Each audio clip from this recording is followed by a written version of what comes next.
बालियंता सौम्य हत्या मामलें सबू अभियुक्त चिन्हट सूचना देले क्राइमब्रांच डीजी विनीतोष मिश्र समस्त को गिरफ करने क्राइमब्रांच टीम चढ़ाऊ जारी रखी। परिवार लोके कौन अभियोग करुछंती से विषय जना नहीं। सौम्य परिवार को न्याय देवाई सबु स्तर तदंत चली। एजावत मोट 13 अभियुक्त को गिरफ करिछि पुलिस एवं क्राइमब्रांच। सौम्य हत्या मामला आईन श्रृंखला परिस्थिति को नहीं गोटे बड़ प्रश्न उठिला।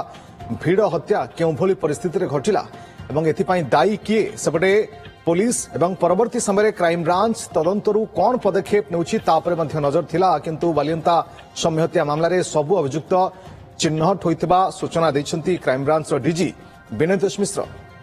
समस्त को गिरफ करने क्राइमब्रांच टीम चढ़ाऊ जारी रखी। परिवार लोके कौन अभियोग करुछंती से विषय जना नहीं। सौम्य परिवार को किंतु न्याय देवाई सबु स्तर तदंत चली। एजावत मोट 13 अभियुक्तों को गिरफ करिछि पुलिस एवं क्राइमब्रांच एवं तदंत किंतु जारी रही।